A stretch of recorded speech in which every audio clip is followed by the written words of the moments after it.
Yes, everybody, welcome back to the channel. My name is Stephen Howson, and this is 5 things that we learned watching United and City.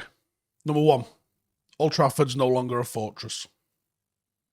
It's another loss at Old Trafford, nilled again, and it's clear to see that it's no longer the fortress that it was. United lost 8 games across all competitions in a single year for the first time since 1989.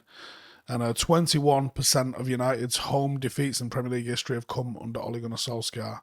That's a shocking statistic. Roy Keane, after the game, mentioned Phil Foden. Mentioned it, Old Trafford's a tough place to come, but it's not. Ask Everton, Villa, Liverpool. Teams have come to Old Trafford lately and are getting a real hit of joy right now. I don't know what's happened. The crowd's up for it.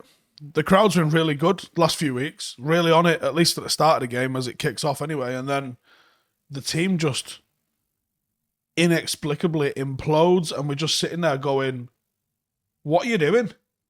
Who taught you to defend like that? And it's the defending. All right, we've been nilled twice. It doesn't actually feel like, and the results obviously say a different thing, doesn't actually feel like we've been terrible or dreadful going forward, but we haven't scored a goal. It feels like we've created some chances. All right, not a lot, admittedly, but the defending is horrendous. Unforgivably bad. And that's number 2. Defensive errors have cost us. So 2 goals that we conceded yesterday were embarrassing. Completely avoidable. First goal, Bruno allows Cancelo to cross from the left-hand side. There's no pressure on the ball whatsoever. These are football basics. Bay's caught flat-footed near posts, and it's a poor clearance, ends up flying past De Gea for an OG. It's literally schoolboy type stuff. And if it's a schoolboy that does that, you go, all right, yeah, we'll show you what you did wrong. You will explain to you what you did wrong, and maybe you never do that again, and you understand that, and you become a leader and better for it. No. These are Premier League footballers on ungodly amounts of money. Can't get fucking basics right. And the second one, Cancelo again is allowed to cross the ball with no one pressuring him. He floats one towards the back post. Luke Shaw, the basics of defending is knowing what's around you. Doesn't check his shoulder. Bernardo Silva's just crept in there and is somehow able to squeeze it past De Gea. And De Gea probably could have done better with a shot as well. Embarrassing. Embarrassing goals to concede and really lucky not to lose this 4 or 5-0. No, it didn't necessarily feel as bad as Liverpool because the scoreline wasn't as bad. But believe me, they had the opportunities to make it 4 or 5, and it probably should have been. Number 3, team selection was wrong. And it wasn't a hell of a lot, really. There weren't many other options to get wrong, but we've shown you in the preview the one way to get in behind the team, or the one way to beat this team is to get in behind them. Greenwood doesn't go in behind. He doesn't make those runs. Marcus Rashford makes those runs. Joe else makes those runs. Jesse Lingard. Either of those two would have been a good option. There's always space wide. There's always space in behind. And we never exploited that at all. Maybe Marcus could offer us a more dangerous, more direct threat, more of an outlet. Would it have also been a better game for Cavani to play? I'm not sure the reason why he was not on the bench. Would it have been a better option to play him instead of Wednesday? Is this where the lack of planning comes in? I don't know what the injury was. I don't know what the reason for him not being in the squad was. But it just feels like, hang on, this is basically the same team we played against Tottenham. Are they really the same sort of problems and solutions that we're coming up against here, despite being a completely different proposition? Because that's a load of old arse, isn't it? Number 4, we're miles behind City. So when you're watching a game, you're watching a City team that are just levels above what United are able to do at the moment, and they completely controlled the game from start to finish. It was 68% possession. It was 16 shots to 5. It was 5 on target to 1. 14 chances created to 3. 821 passes to 389. 9 corners to 1. XG was 1.85 to 0.74. De Bruyne created more chances than the entire United team combined, and he didn't even have a good game. It was just dominant. 1 shot on target by United all game in a derby. And Bruno said, they shown us today that we're not at the same level. Yeah, they did. Solskjaer said they played well. They don't give you opportunities to win the ball off them, so praise them, but our standards need to be raised. It's an understatement.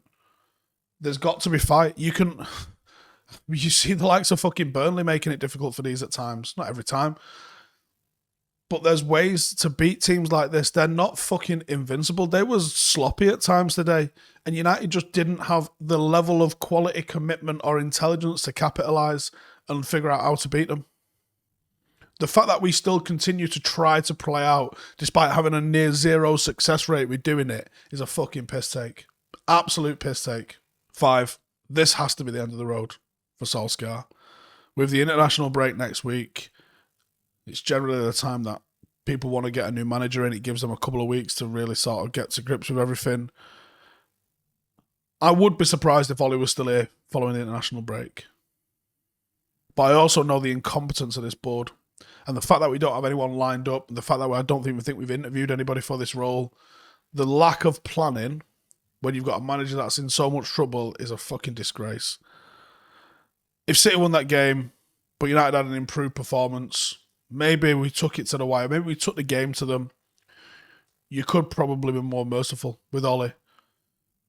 But there's no reaction. We just watched our side get beat 5-0 at home. It was the last time a lot of us the last time all of us was inside Old Trafford, the last time we saw United, unless you went to the away games. Where's the reaction? There has to be a reaction. The City team lost to Crystal Palace last week. They've shown their reaction. Solskjaer's spoken about the future.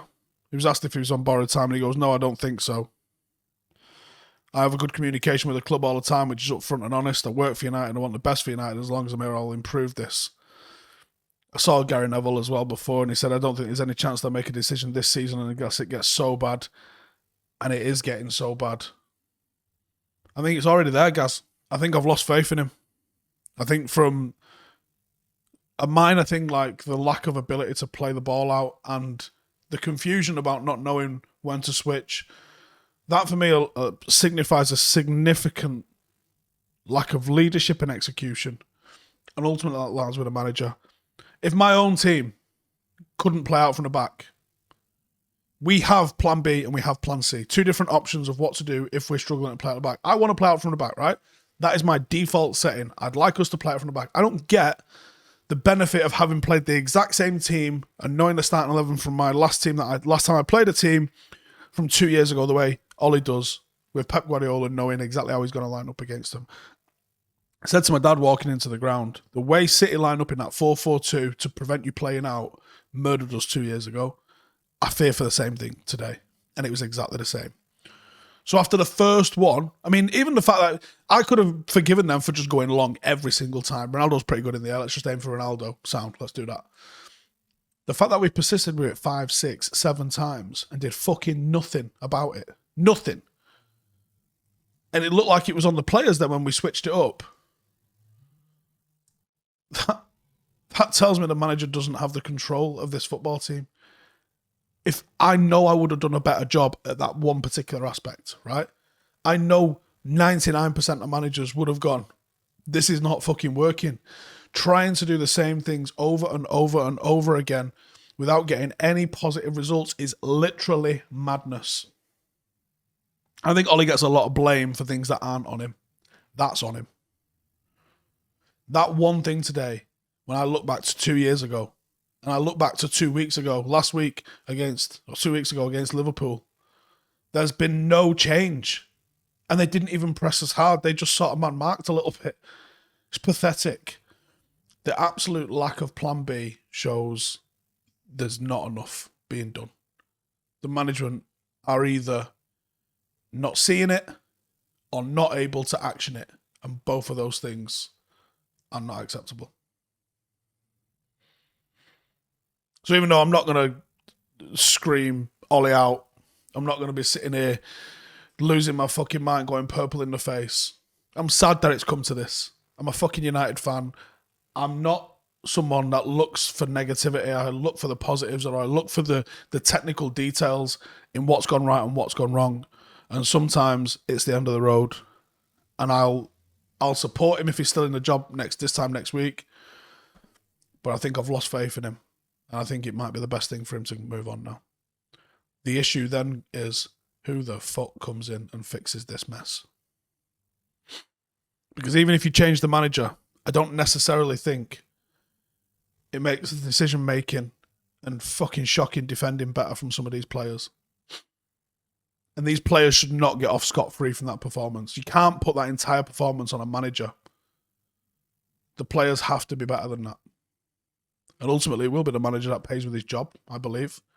But the players have to take some responsibility for that absolute shit show, because it wasn't good enough. Hey, thank you for watching the video. If you are new around these parts, then don't forget to subscribe. My channel is proudly supported by my community on Patreon. If you'd like to get a little bit of extra content, a Discord group, meetups, five-a-side games, weekly podcasts, behind the scenes, and even an occasional bit of transfer news as and when I get it, then for the price of a pint, you can show your appreciation for the content that we make and get some goodies for doing so as well. Check the link in the description or click the button right here. You'll also find all of my socials here too if you want to follow me on any of those platforms. Nice one.